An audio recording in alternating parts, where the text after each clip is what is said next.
Okay, so got a hobby story for you. So I used to live in Japan, and when I was living there, I didn't have a car, so I used to ride a bicycle everywhere. And I was on this military base, and I had a PO box there. So I remember ordering some hobby books from this website that I like. It was like 3rd and 4th edition Space Marine Codex, and some White Dwarf, and probably like a 3rd edition Eldar Codex. They were like $5 a piece. So I had to wait several weeks to get these items in the mail. So I'm waiting for an email alert that my package has arrived. Eventually that email comes, hop on my bike, go down to the post office there, and I say, hey, I'm so-and-so, I'm here to pick up my package. And they usually go to the back, get the package for you, and you sign for it and you leave. Well, the girl behind the counter goes and checks, and she's like, you already signed for it. And I was like, no, I haven't. Can you double check the name? Can you go like have a look? And she's like, okay, but you signed for it. So she goes to the back, and then she comes back and her whole demeanor has changed. And she's like, what is your middle name? And I tell her, and she's like, okay, somebody else picked up your package, and we can try to contact them, and maybe they can come meet you here and get your items back. And I guess somebody showed up, said their name, and they gave them mine too. So they apparently had the same first and last name as me. So I'm like, well, dang, my codexes are gone. And so I'm filling out a form, and I say, how often do people get their stuff back? And they said, not very often. But I was really lucky. A couple weeks later, they said, hey, we got a hold of the guy that got your books and stuff, got your package. He's going to meet you at the post office. So I go there, and I see a guy, and he's in a military uniform, and he's got a name tape on, and he's got the same last name as me. So you put 2 and 2 together. I start chatting with him, and he's like, hey, sorry, I must have got mixed up. I thought I ordered these, and I don't really believe him. And he's like, here they are. And then what was really cool was he didn't just give me the package back. He pulled out this 90s heavy metal painting guide, and they're pretty expensive on eBay. I never would have bought it, but it had like a little bit of water damage. He's like, hey, I have 2 of these actually. If you want this one, here you go. And I was like, oh, thanks a lot, man. And I told him about the channel. He probably didn't remember, he didn't like hit me up later.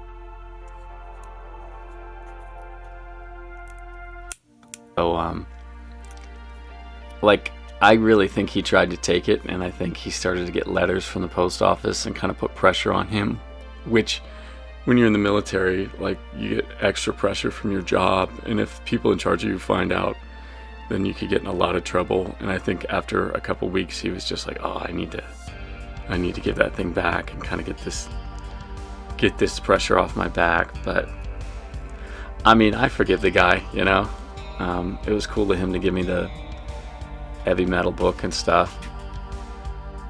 So it's not something I would have spent the money on. And it's something that I didn't think I'd ever get my hands on. So I'm happy to have it.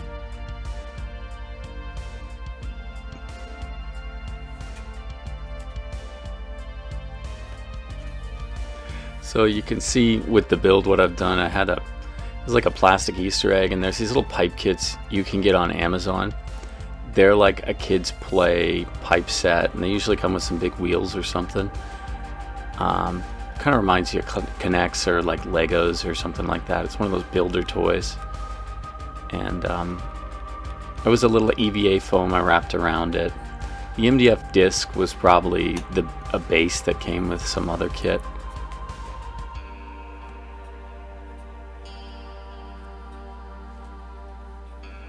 You'll see me putting little plastic pieces like this kind of willy-nilly on things. I'm gonna fill those in. I'm gonna sculpt around those with some plaster and stuff, and it will make them fit a lot better. It's not just a chunk of something hanging out there. It will be blended in. So I was thinking about little conduit pipes. like I was saying, layers of detail on top of other layers of detail. So you may see grate, and then under the grate there's some other shape, and then under those there's some sort of pipe or something. Like I said, it's like you're trying to make a miniature movie set, and it's all about different textures. So I'm just using bendy straws and cardboard straws to do some sort of pipes to this. I guess it's a chemical holding tank or some kind of pressurized air tank or something. I don't really know, you know, it's sci-fi.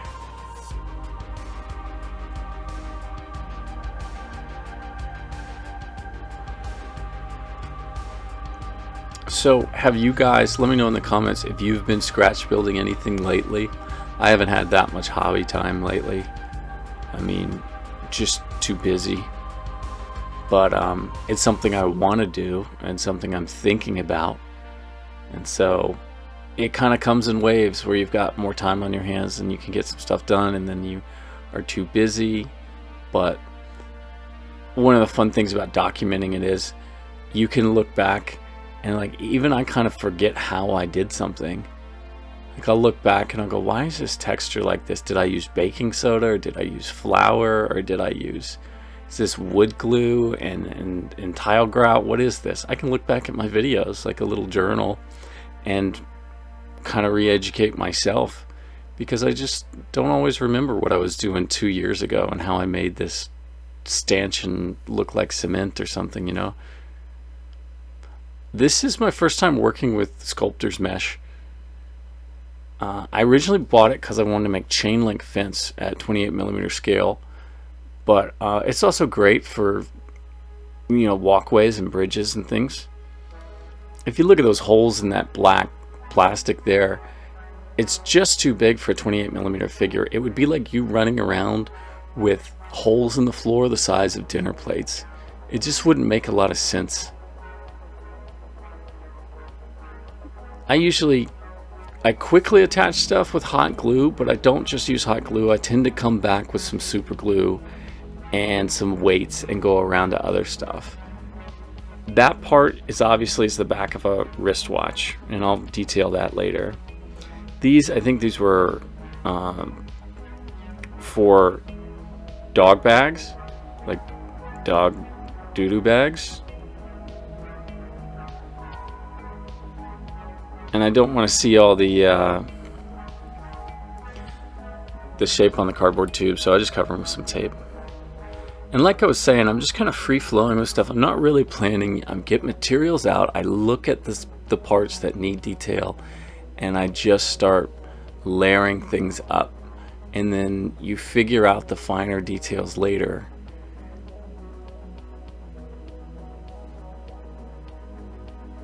It's great to have a metal ruler as a straight edge, because you're going to have to cut a lot to clean stuff up. You're going to need a lot of 1/2" and 1/4" pieces of cereal box card and EVA foam, bits of plastic.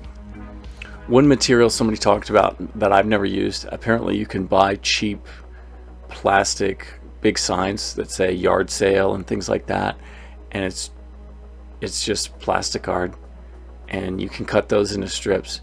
And plastic would be far superior to some of these materials. Like cereal box, I still use it, it's really cheap, but if you're gonna do black Mod Podge over the whole thing, it may warp. It's happened to some of my projects. And in something like Necromunda, it's not so bad. You're supposed to have hive quakes, and you're supposed to have rust, and things are twisted, and you've got buildings that started as something else and then they became a different business or somebody's fort or whatever. It's kind of post-apocalyptic. It's okay if things are a little messed up, but if you were trying to do something that was more fine detail, you could really mess up your project and have to redo some things if you're working with paper type products like cardboard and cardstock. But with this, I think it's okay. I was thinking about the things that I want to do, the things that I want to do with the hobby, and one of the things that I want to do is I want a gaming club. Like, I can go to a hobby store and play pickup games and meet friends and stuff, but I want a group of people that are kind of invite only, that I can host, and we do things like we play skirmish games together and we do battle reports. Maybe we do some projects together. Like, you think about what one person can do. Imagine if you had 3 or 4 people and you just said, this weekend we are building a 40K city, all 4 of us. I mean, how amazing that would be and what you could pull off. And then that's like the club terrain, you know? And yeah, like I was saying, you could do role-playing games, you could do skirmish games, you could record the battle reports and do narration and cuts later. And that's the kind of thing that I want to do. I think that's what I'm building up to at some point. What's that movie where they say, if you build it, they will come? Like, it's about the baseball field. I don't know, tell me in the comments. But it's got Kevin Costner in it. But it's kind of that mentality. Build really cool stuff. Build stuff that's so cool that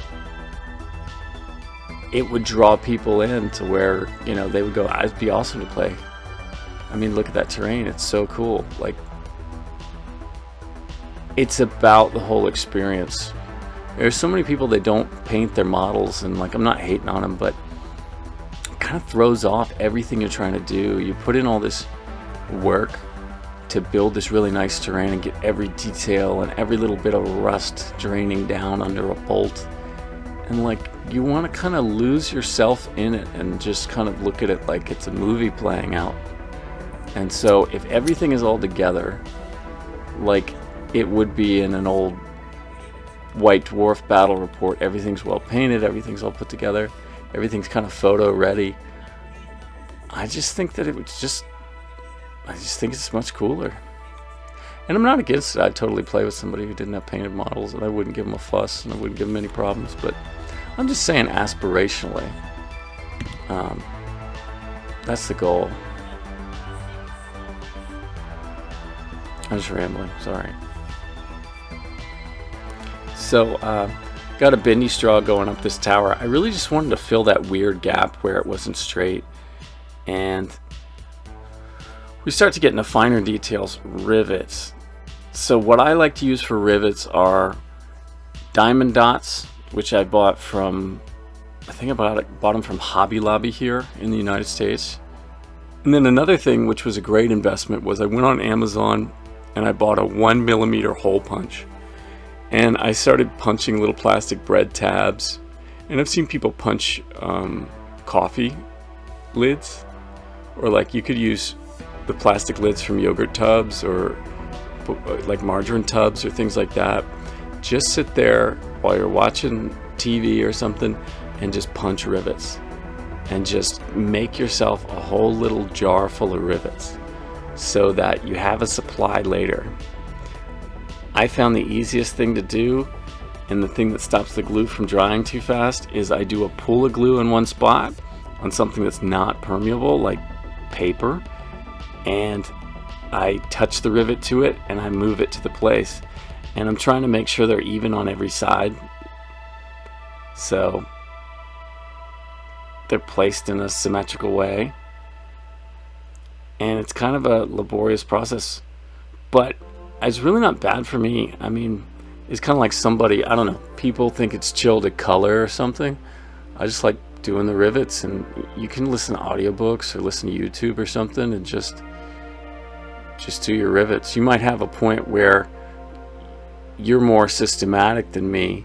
You do the entire project, and then you have another stage written out where you're going, okay, next stage, rivets. And I've done that too. I've taken scratch paper and written like, what's each stage. After I Mod Podge wash this thing, I'm going to let it dry, then I'm going to come back with this, then I'm going to do my primer, then I'm going to do my highlight spray, then I'm going to, but with something like this, I don't know, a lot of the time I'm just going organically. So Necromunda is about being vertical, and I knew I wanted to add more walkways to this thing, so I used those construction toys, and in order to give them some more support, this is a plastic chopstick. I saved it because it was kind of like square, some sort of square support beam. and just sort of fasten that thing together. It's going to go above the green garbage truck part and the gray kind of container looking part linking to that balcony. That's the plan. If you guys need I-beams or H-beams, little coat hangers, they're really good. I mean, if you look at them, that's a little support beam. Look at the shape of it.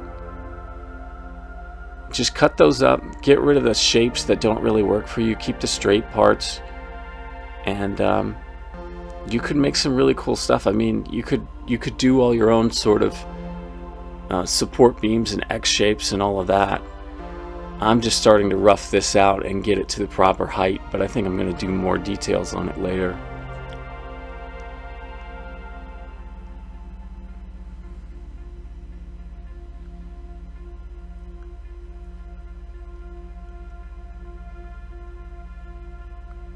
I'm not decided if I'm going to do railings or not on it. So that's the build so far. Let me know what you guys think. Let me know if you've been working on anything. Thank you guys for listening to me ramble in this hobby vlog. I hope you had a good time, and I hope you guys are working on some stuff while you're listening, or maybe you're just chilling. And I'll see you guys again next time.